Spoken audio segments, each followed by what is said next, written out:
Banerjee family head అయిన జానకి అనే old లేడీని చూపించడంతో మూవీ స్టార్ట్ అవుతుంది. వాళ్ళ ఇంటికి ఒక డాక్టర్ ఉంటాడు. ఎందుకంటే చాలా రోజుల నుంచి ఈ బామ్మ ఆరోగ్యం బాగలేదు. కాబట్టి డాక్టర్ ఆ బామ్మతో మీరు ఎక్కువగా పని చేయకండి. అలా చేయడం వల్ల మీ ఆరోగ్యం మరింత క్షీణించే అవకాశం ఉంది అని చెప్తాడు. దానికి బామ్మ నేను ఈ ఇంట్లో ఒంటరిగా ఉంటున్నాను. ఇంకో 10 రోజుల్లో దుర్గామాత పూజ జరగబోతుంది. కాబట్టి నేను కోరుకున్నా కూడా విశ్రాంతి తీసుకోలేను అంటుంది. తర్వాత బామ్మ ఇంట్లో పనిచేసే అమ్మాయితో మనం దుర్గా పూజకి ముందే ఇల్లంతా శుభ్రం చేయాలి అని చెప్తుంది. ఎందుకంటే దుర్గా పూజకి చాలామంది బంధువులు వస్తారు అని చెప్తుంది. అయితే దుర్గామాత పూజకి చాలా డబ్బులు కావాలి. వాటికి డబ్బు ఎలా ఏర్పాటు చేయాలని బామ్మ ఆలోచిస్తూ ఉంటుంది. నెక్స్ట్ సీన్లో బామ్మ కూతురు మాలినిని చూపిస్తారు. ఆమె తన భర్తతో కలిసి సిటీలో ఉంటుంది. తనకి 2 కూతుళ్ళు కూడా ఉన్నారు. ఒకరి పేరు శీల, చిన్న అమ్మాయి పేరు పింకీ. ఇదిలా ఉంటే మాలిని ఇంట్లో పని చేసుకుంటూ ఉండగా వాళ్ళ ఇంటికి పోలీసులు వస్తారు. మాలినితో మీ భర్తకి యాక్సిడెంట్ అయింది, హాస్పిటల్లో అడ్మిట్ చేశారు అని చెప్తారు. మాలిని భర్త పేరు సుజన్. ఆమె ఆ కబురు విన్న వెంటనే తన భర్త కోసం హాస్పిటల్కి పరుగులు తీస్తుంది. హాస్పిటల్లో డాక్టర్ ఆమెతో మీ భర్త ప్రాణాపాయం నుంచి బయటపడ్డాడు. ఆయన ప్రాణానికి ఎటువంటి ప్రమాదం లేదు. మీరు నిలకడగా ఉండొచ్చు అని చెప్తారు. తర్వాత మాలిని తన భర్త దగ్గరికి వెళ్తుంది. సుజన్ ఆమెతో నువ్వు నన్ను చూడడానికి రావాల్సిన అవసరం లేదు. ఇక మీదట నేను నీతో ఉండాలని కోరుకోవటం లేదు. నాకు నీ నుంచి విడాకులు కావాలి. ఎందుకంటే నేను రియాని ప్రేమిస్తున్నాను అని చెప్తాడు. దీన్ని బట్టి మాలిని భర్తకి రియా అనే అమ్మాయితో ఎఫ్ఐఆర్ ఉందని అర్థమవుతుంది. ఈ విషయం మాలినికి కూడా తెలుసు. కాబట్టి ఆమె తన భర్తతో కొన్ని రోజుల తర్వాత నేను దుర్గామాత పూజ కోసం మా అమ్మ వాళ్ళ ఇంటికి వెళ్తున్నాను. మీ పరిస్థితి మెరుగుపడిన తర్వాత మీరు పూజ దగ్గరికి వచ్చేయండి అని చెప్పి వెళ్ళిపోతుంది. ఇంకోవైపు మాలిని పెద్ద కూతురు శీలాకి తన తండ్రికి యాక్సిడెంట్ అయిందన్న విషయం తెలుస్తుంది. అయినా కూడా ఆమెలో ఎటువంటి చలనం కనిపించదు. ఎందుకంటే తన తండ్రి వేరే వ్యక్తితో ఎఫ్ఐఆర్ పెట్టుకున్నాడని తనకి తెలుసు. చిన్నప్పటి నుంచి తన తండ్రి తన తల్లిని టార్చర్ చేయడం తన కళ్ళారా చూసింది. అందువల్ల ఆమెకి తన తండ్రి మీద చాలా కోపం. అయితే మాలిని తన కూతురు శీలతో మనం త్వరలో అమ్మమ్మ వాళ్ళ ఇంటికి వెళ్ళబోతున్నామని చెప్తుంది. తర్వాత శీల తన చెల్లి పింకీకి ఫోన్ చేసి మనం దుర్గామాత పూజకి అమ్మమ్మ వాళ్ళ ఇంటికి వెళ్ళబోతున్నామని చెప్తుంది. అలాగే నువ్వు కూడా మాతో పాటు రావాలి అని అడుగుతుంది. అయితే పింకీ వాళ్ళతో వెళ్ళడానికి నిరాకరిస్తుంది. కానీ శీల చాలాసేపు బ్రతిమలాడడం వల్ల తను కూడా వాళ్ళతో వెళ్ళడానికి ఒప్పుకుంటుంది. తర్వాత అబ్రా అనే డైరెక్టర్ని చూపిస్తారు. అతను ఆ బామ్మ ఇంటికి వెళ్ళి సీరియల్ షూటింగ్ చేసుకోవడానికి పర్మిషన్ అడుగుతాడు. బామ్మ 8 లక్షల రూపాయలు డిమాండ్ చేసి వాళ్ళకి షూటింగ్ చేసుకోవడానికి పర్మిషన్ ఇస్తుంది. ఆ డైరెక్టర్ కూడా ఆమెకి 8 లక్షల రూపాయలు ఇవ్వడానికి అంగీకరిస్తాడు. అలాగే బామ్మ మరికొన్ని రోజుల్లో మా ఇంట్లో దుర్గామాత పూజ జరగబోతుంది. కాబట్టి చాలామంది బంధువులు వస్తారు. మీరు కొంచెం చూసుకుని అడ్జస్ట్ చేసుకోండి అని చెప్తుంది. ఆ డైరెక్టర్ అలాగే మా నుంచి నీకు ఎటువంటి ఇబ్బంది కలగదు అని చెప్తాడు. తరువాత శీల తన తండ్రిని కలవడానికి వెళ్తుంది. అప్పుడు ఆమె తన తండ్రితో మేము దుర్గామాత పూజకి అమ్మమ్మ వాళ్ళ ఇంటికి వెళ్ళిపోతున్నాం. మీ పరిస్థితి మెరుగుపడితే మీరు అమ్మమ్మ వాళ్ళ ఇంటికి వచ్చేయండి అని చెప్తుంది. నెక్స్ట్ సీన్లో మాలిని తన పిల్లల్ని తీసుకుని తన తల్లి ఇంటికి వెళ్ళిపోతుంది. అక్కడికి వెళ్ళేసరికి వాళ్ళ ఇంట్లో షూటింగ్ జరుగుతూ ఉంటుంది. అదంతా చూసి మాలిని అక్కడ ఏం జరుగుతుందో అర్థం కాక తన తల్లిని ఆ షూటింగ్ గురించి అడుగుతుంది. అప్పుడు బామ్మ అబ్రా మన ఇంట్లో సీరియల్ షూటింగ్ చేస్తున్నాడు, అందుకుగాను మనకి కొంత డబ్బులు ఇచ్చాడు అని చెప్తుంది. తర్వాత తన 2 మనవరాలని చూసి చాలా సంతోషంగా ఫీల్ అవుతుంది. ఈసారి దుర్గా పూజ చాలా ధూమ్ధామ్గా చేద్దామని చెప్తుంది. దుర్గా పూజ కోసం ఇంట్లో అందరూ కూడా చాలా ఆసక్తిగా ఎదురు చూస్తూ ఉంటారు. తర్వాత మాలిని డైరెక్టర్ దగ్గరికి వెళ్ళి మా ఇంట్లో దుర్గా పూజ జరగబోతుంది, కాబట్టి మీరందరూ కూడా పూజకి రావాలి అని చెప్తుంది.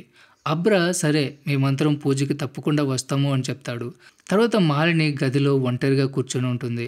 అప్పుడు బామ్మ వెళ్ళి ఈరోజు పూజ మొదలు కాబోతుంది, నువ్వు ఇంకా ఇలాగే ఉన్నావేంటి, త్వరగా రెడీ అవ్వమని చెప్తుంది. ఇంకోవైపు శీల పింకీ బయట కూర్చొని మాట్లాడుతూ ఉంటారు. పింకీ సిగరెట్ తాగుతూ ఉంటుంది. శీల తన చెల్లికి ఇలా సిగరెట్ తాగడం మంచిది కాదు, ఇకనైనా మానేయి అని చెప్తుంది. దానికి పింకీ నీ జీవితం నా జీవితం ఒకటే కాదు, నా పరిస్థితి వేరు అంటుంది. ఆమె ఇలా ఎందుకు అంటుందంటే పింకీ చాలా లావుగా ఉంటుంది. ఆమె చిన్నప్పటి నుంచి కూడా ఈ విషయంలో ఎంతోమంది పిల్లల దగ్గర నుంచి ఎన్నో అవమానాలు అవహేళనలు ఎదుర్కొంది. ఇదిలా ఉంటే సాయంత్రం దుర్గా పూజ మొదలవుతుంది. చాలా ప్రశాంతంగా దుర్గా పూజని జరిపిస్తారు. అయితే ఈ పూజ 9 రోజులు జరిపిస్తారు. తర్వాత అబ్రా అసిస్టెంట్ అయిన అమిత్ అనే అబ్బాయిని చూపిస్తారు. అతను బామ్మని దుర్గామాత పూజ ఎందుకు జరిపిస్తారు అని అడుగుతాడు. అందుకు బామ్మ, దుర్గామాత ఈ రోజే రాక్షసుల సంహారం చేసింది. అందుకే ఈ రోజున దుర్గామాత పూజ జరిపిస్తారు అని చెప్తుంది. తర్వాత అమిత్ పింకీ దగ్గరికి వెళ్ళి ఒక చీర గిఫ్ట్‌గా ఇస్తాడు. ఇది కట్టుకుంటే నువ్వు చాలా అందంగా ఉంటావని చెప్తాడు. అయితే ఆమె నాకు ఈ చీర వద్దు అని చెప్తుంది. నిజానికి అమిత్ పింకీని ప్రేమిస్తూ ఉంటాడు. తర్వాత రాత్రి షీలా పింకీ వాంతి చేసుకోవడం చూస్తుంది. ఆమె ఎక్కువ జంక్ ఫుడ్ తినడం వల్ల వాంతులు చేసుకుంటూ ఉంటుంది. షీలా తన చెల్లితో, నువ్వు ఇంత ఎక్కువగా జంక్ ఫుడ్ తినడం మంచిది కాదు. దయచేసి ఇప్పుడైనా నా మాట పట్టించుకో. ఇలాంటి అలవాట్లన్నీ కంట్రోల్‌లో పెట్టుకో అని చెప్తుంది. అయితే పింకీ తన సిస్టర్ మాటలు పెడచెవిన పెట్టి నిద్రపోతుంది. తర్వాత షీలా తన తల్లి దగ్గరికి వెళ్తుంది. ఆమె చాలా టెన్షన్‌గా ఉండడం చూసి, నువ్వు ఎందుకు టెన్షన్‌గా ఉన్నావు అని అడుగుతుంది. ఆమె తల్లి, నా టెన్షన్ అంతా మీ నాన్న గురించే. అసలు మీ నాన్న నన్ను ఎందుకు ఇష్టపడడం లేదో నాకు అర్థం కావడం లేదు అంటుంది. బహుశా నేను అంత అందంగా లేనేమో, అందుకే మీ నాన్నకి నేనంటే ఇష్టం లేదు అంటుంది. అప్పుడు షీలా, అమ్మ, ప్రపంచంలో అందరికంటే నువ్వే చాలా అందమైన అమ్మవి. ఈరోజు కాకపోతే ఇంకో రోజు నాన్న తప్పకుండా నిన్ను ఇష్టపడతాడు అని చెప్తుంది. తర్వాత రోజు షీలా చిన్ననాటి స్నేహితుడు అనిమేష్ ఆమెని కలవడానికి వస్తాడు. ఇద్దరు చాలాసేపు మాట్లాడుకుంటారు. వాళ్ళ మాటలను బట్టి అనిమేష్ షీలాని చాలా ఇష్టపడుతున్నాడని అర్థమవుతుంది. అయితే ఇప్పటివరకు కూడా అతను ధైర్యం చేసి ఆమెకి ప్రపోజ్ చేయలేదు. ఎందుకంటే షీలాకి ఇంతకుముందు నుంచే ఒక బాయ్ ఫ్రెండ్ ఉన్నాడు. ఆమె బాయ్ ఫ్రెండ్ పేరు సన్నీ. తర్వాత ఇంట్లో పూజ ఏర్పాట్లు జరుగుతూ ఉంటాయి. మాలిని తన ఇద్దరు కూతుళ్ళకి పూజ మొదలవబోతుంది. త్వరగా రెడీ అవ్వమని చెప్తుంది. షీలా పింకీ త్వరగానే రెడీ అయ్యి పూజకు వస్తారు. అలాగే అక్కడ షూటింగ్ కూడా జరుగుతూ ఉంటుంది. షూటింగ్ పూర్తయిన తర్వాత దుర్గామాత పూజ జరిపిస్తారు. తర్వాత రాత్రి షీలా తన బాయ్ ఫ్రెండ్కి ఫోన్ చేసి, మా ఇంట్లో దుర్గామాత పూజ జరుగుతుంది కాబట్టి నువ్వు తప్పకుండా రావాలి అని చెప్తుంది. అయితే అతను కొంచెం ఫ్యాషన్గా ఉంటాడు. అందువల్ల పూజకి రావడం అతనికి ఇష్టం ఉండదు. కాబట్టి నాకు కొంచెం పనుంది, నేను రాలేను అని చెప్తాడు. ఈలోగా పింకీ షీలా దగ్గరకు వచ్చి, రేపు నా ఫ్రెండ్స్ ఇద్దరు పూజకి వస్తున్నారు అని చెప్తుంది. ఇంకోవైపు మాలిని డైరెక్టర్ అబ్రాతో మాట్లాడుతూ ఉంటుంది. ఆమె అబ్రాని, మీ వైఫ్ ఎక్కడ ఉంటారు అని అడుగుతుంది. అప్పుడు అబ్రా, నా భార్య చనిపోయింది, తను ఇప్పుడు ఈ లోకంలో లేదు అని చెప్తాడు. తర్వాత అతను మాలినిని, నీ భర్త ఎక్కడున్నాడు, ఆయన ఎందుకు పూజకి రాలేదు అని అడుగుతాడు. అప్పుడు మాలిని, నా భర్త వేరే పని మీద వెళ్ళాడు, అందుకే రాలేదు అని అబద్ధం చెప్తుంది. తర్వాత రోజు మళ్ళీ దుర్గామాత పూజ చేస్తారు. తర్వాత పింకీ తన ఫ్రెండ్స్తో ఫొటోస్ దిగుతూ ఉంటుంది. అప్పుడు ఆమె ఫ్రెండ్ ప్రీతి ఇంకో ఫ్రెండ్ రోనాతో, పింకీ నిన్ను ఎంతగానో ప్రేమిస్తుంది తెలుసా అని చెప్తుంది. అప్పుడు పింకీ ఆమెని ఆపేస్తుంది. వాళ్ళిద్దరితో అలాంటిదేం లేదు, నేను మీతో తమాషా చేస్తున్నాను అని చెప్తుంది. అయితే నిజానికి పింకీ ఆ వ్యక్తిని ఎంతగానో ప్రేమిస్తూ ఉంటుంది. అయితే రోనా పింకీకి ఎదురుగా రాగానే ఆమె అతనితో మాట్లాడడానికి చాలా కంగారు పడుతూ ఉంటుంది. ఇంకోవైపు షీలా అనిమేష్తో మాట్లాడుతూ ఉంటుంది. ఆమె, నేను సన్నీని కలవడానికి వెళ్ళాలి, మీరు నన్ను అక్కడ డ్రాప్ చేస్తారా అని అడుగుతుంది. అనిమేష్ ఆమెని తన కారులో సన్నీ దగ్గర డ్రాప్ చేస్తాడు. షీలా తన బాయ్ ఫ్రెండ్తో, నువ్వు మా ఇంట్లో పూజకి ఒకసారైనా తప్పకుండా అటెండ్ అవ్వాలి అని చెప్తుంది. ముందు అతను నిరాకరించినా ఆమె బలవంతం చేయడం వల్ల పూజకి రావడానికి అంగీకరిస్తాడు. ఇంకోవైపు రాత్రి సమయంలో పింకీ మళ్ళీ వాంతి చేసుకుంటూ ఉంటుంది. ఈలోగా షీలా వచ్చి తన చెల్లిని, ఇప్పటి నుంచైనా నువ్వు ఇలాంటి చెడు పదార్థాలు తినడం మానేయి అని చెప్తూ ఉంటుంది. మరోవైపు సుజన్ మాలినికి వాయిస్ మెసేజ్ చేస్తాడు. అందులో, నాకు నీ నుంచి విడాకులు కావాలి అని అడుగుతాడు. ఆ వాయిస్ రికార్డ్ విన్న తర్వాత ఆమె లోపల కుమిలిపోతూ ఉంటుంది. తర్వాత తన ఇద్దరు కూతుళ్లతో తన తండ్రి విడాకులు కోరుతున్నాడన్న విషయం గురించి చెప్తుంది. ఆ ఇద్దరు కూతుళ్ళు తల్లిని ఓదారుస్తారు. వాళ్ళ తండ్రి మీద చాలా కోపం తెచ్చుకుంటారు. తను నిన్ను పట్టించుకోకపోతే మేము కూడా ఆయన్ని ఏమాత్రం పట్టించుకోమని చెప్తారు. తర్వాత రోజు ఈ విషయం వాళ్ళ అమ్మమ్మకి కూడా తెలిసిపోతుంది. ఆమె కూతురుతో, ఈ విషయం గురించి నువ్వు పెద్దగా కంగారు పడాల్సిన అవసరం లేదు, నువ్వు కూడా అతనికి విడాకులు ఇచ్చేయి, అదే సరైన నిర్ణయం అని చెప్తుంది. ఇంట్లో వాళ్ళ సపోర్ట్ దొరికిన తర్వాత మాలినికి కొంచెం ధైర్యం వస్తుంది. తర్వాత బామ్మ ఇంటికి ఒక ఆంటీ అంకుల్ వస్తారు. వాళ్ళకి దూరపు బంధువులు. ఇంట్లో అందరూ వాళ్ళని చూసి చాలా సంతోషంగా ఫీల్ అవుతారు. ఎందుకంటే వాళ్ళిద్దరూ బామ్మకి ఎంతగానో సహాయపడుతూ ఉండేవాళ్ళు. ఇంకోవైపు పింకీ ఆమె ఫ్రెండ్ ప్రీతి మాట్లాడుకుంటూ ఉంటారు. అప్పుడు ప్రీతి, నువ్వు రోనాని ప్రేమిస్తున్నావని నాకు తెలుసు, నువ్వు వీలైనంత త్వరగా ఈ విషయం చెప్పు అంటుంది. అప్పుడు పింకీ, నా మనసులో మాట తనకి ఎప్పుడు చెప్పాలో నాకు తెలుసు అంటుంది. తర్వాత మాలిని, అబ్రా ఒక దగ్గర కూర్చొని మాట్లాడుకుంటూ ఉంటారు. అప్పుడు మాలిని తన భర్త విడాకుల విషయం తనతో చెప్తుంది. ఇప్పుడు ఏం చేయాలో నాకు అర్థం కావడం లేదు అంటుంది. అప్పుడు అబ్రా, నీ మనసుకు ఏమనిపిస్తే అది చెయ్యి. మనం ఎప్పుడు అవతల వాళ్ళని గెలిపించడానికి ప్రయత్నం చేస్తూ ఉంటాం. కానీ మనమెప్పుడు గెలవడానికి ప్రయత్నం చేయం. కాబట్టి నీకు ఏం నచ్చితే అది చెయ్యి అని చెప్తాడు. ఇంకోవైపు శీల, అనిమేష్ మాట్లాడుకుంటూ ఉంటారు. ఈలోగా సన్నీ అక్కడికి వస్తాడు. శీల సన్నీని తీసుకొని లోపలికి వెళ్తుంది. లోపల షూటింగ్ జరుగుతూ ఉంటుంది. ఇంకోవైపు మాలిని దుర్గామాత పూజ ఏర్పాటు చేస్తూ ఉంటుంది. అప్పుడు అబ్రా మాలినిని ఇష్టంగా చూస్తూ ఉంటాడు. దీన్ని బట్టి అబ్రా ఆమెని ప్రేమిస్తున్నాడని అర్థమవుతుంది. ఇది వినడానికి కొంచెం విచిత్రంగా ఉన్న అక్కడ జరుగుతున్నది అయితే అదే.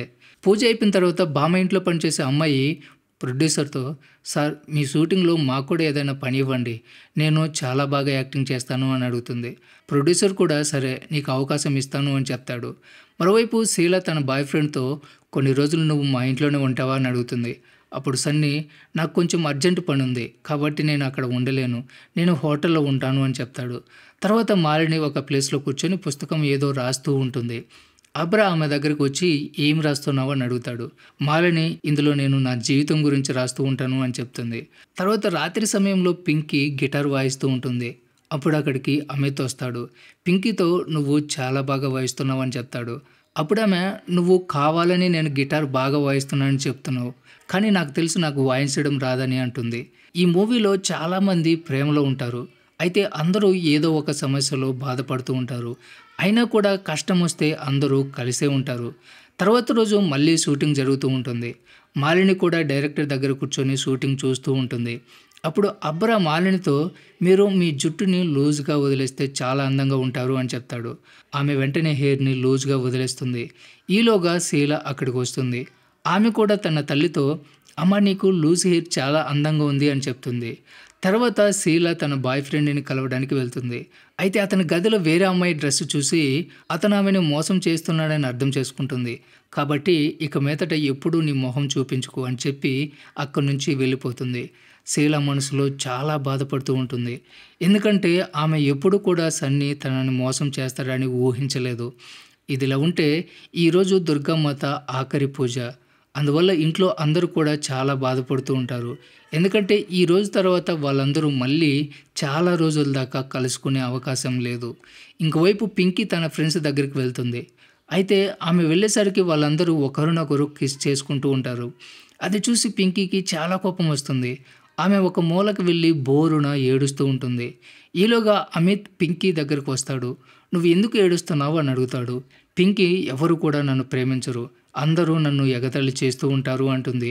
అమిత్, నేను నిన్ను ప్రేమిస్తున్నానని చెప్తాడు. అప్పుడు పింకీ, నాకు ఎవరి ప్రేమ అవసరం లేదని చెప్పి వెళ్ళిపోతుంది. ఇప్పుడు పింకీ చాలా డిప్రెషన్లో ఉంటుంది. అందువల్ల ఆమె తన చేతి నరాలు కోసేసుకుంటుంది. అయితే సరైన సమయానికి శీల తనని చూసి డాక్టర్ దగ్గరికి తీసుకెళ్తుంది. పింకీ పరిస్థితి కొంచెం కుదుటపడిన తర్వాత మాలిని కూతురుతో, చూడు పింకీ, నీ అధిక బరువుని నువ్వు నీ బలహీనతగా భావించుకో, నీ బలంగా భావించు. నీ మనసుకు ఏమనిపిస్తే అది చెయ్యి. ఎప్పటికీ నీ చెయ్యి విడవకుండా నీకు తోడుగా ఉండే వ్యక్తిని నువ్వు నీ లైఫ్లోకి ఆహ్వానించు అని చెప్తుంది. పింకీకి తన తల్లి చెప్పిన మాటలు అర్థమవుతాయి. కాబట్టి ఆమె ఇంకెప్పుడు తను సూసైడ్ చేసుకోనని ప్రామిస్ చేస్తుంది. తర్వాత దుర్గామాత పూజ చేసి నిమజ్జనం కూడా పూర్తి చేస్తారు. అందరూ ఇంట్లో పని చేస్తూ ఉండగా సుజన్ అక్కడికి వస్తాడు. మాలినితో, నేను నీకు డైవర్స్ ఇవ్వను, ఎందుకంటే నేను నీకు విడాకులు ఇచ్చిన తర్వాత నీకు ఎటువంటి ఆధారం ఉండదు. కాబట్టి నాకు తెలుసు నీకు నా అవసరం ఉంది అంటాడు. అంటే అతని మాటల ప్రకారం అతను లేకపోతే మాలిని జీవించలేదని, ఆమెకి ఎటువంటి విలువ లేదని అతని ఉద్దేశం. అతని మాటలకి మాలినికి చాలా కోపం వస్తుంది. ఆమె సుజన్తో, నేను ఇప్పటి వరకు నీలాంటి దిగజారిపోయిన వ్యక్తిని చూడలేదు. నువ్వు వేరే ఆడవాళ్ళ మీద ఆశపడ్డావు. నేను నీలాంటి దాన్ని కాదు, నాకు నీ అవసరం లేదు అంటుంది. ఈలోగా బామ్మ కూడా అక్కడికి వస్తుంది. ఆమె సుజన్తో, నా కూతురు ఎప్పటికీ మీ ఇంటికి రాదు, నువ్వు కూడా తక్షణమే నా ఇంటి నుంచి బయటికి వెళ్ళిపో అని చెప్పి అక్కడి నుంచి పక్కకు వెళ్ళిపోతుంది. తర్వాత అమిత్ పింకీ దగ్గరికి వెళ్తాడు. ఆమెకి ఐ లవ్ యూ చెప్తాడు. పింకీ కూడా అతనికి ఐ లవ్ యూ టూ అని చెప్తుంది. ఇద్దరు ఒకరినొకరు కౌగిలించుకుంటారు. మరోవైపు శీల తన భాగస్వామిగా తప్పుడు వ్యక్తిని ఎంచుకున్నాను అని చాలా బాధపడుతూ ఉంటుంది. అప్పుడే అనిమేష్ ఆమె దగ్గరకు వచ్చి, నీకు తెలుసా, నేను చిన్నప్పటి నుంచి నిన్ను ప్రేమిస్తున్నాను, నువ్వు నన్ను పెళ్లి చేసుకుంటావా అని అడుగుతాడు. శీల నాకు కూడా నువ్వంటే ఇష్టమని ఐ లవ్ యూ అని చెప్తుంది. తర్వాత రోజు అందరూ చాలా సంతోషంగా ఉంటారు. ఎవరి ఊరికి వాళ్ళు వెళ్ళిపోతూ ఉంటారు. అబ్రా తన టీంతో అక్కడి నుంచి వెళ్ళిపోయే ముందు మాలినికి తన విజిటింగ్ కార్డు ఇస్తాడు. అందరూ వెళ్ళిపోయిన తర్వాత శీల తన తల్లితో మనం ఈ ఇంటిని ఒక మినీ హోటల్గా మారుద్దాం, అలా టూరిస్టులందరూ ఇక్కడికి వచ్చేస్తారు, అలాగే దుర్గామాత పూజ కూడా బాగా జరుగుతుంది అని చెప్తుంది. ఈ ఐడియా ఇంట్లో అందరికీ నచ్చుతుంది. కాబట్టి అందరూ కలిసి ఈ ఐడియాని అమలు చేస్తారు. కొన్ని సంవత్సరాల తర్వాత వాళ్ళ ఇంటికి చాలామంది టూరిస్టులు వస్తారు. ఈ సీన్తోనే మూవీ ఎండ్ అవుతుంది. సో ఇది ఫ్రెండ్స్ ఇవాల్టి video. Don't forget subscribe. Thanks for watching.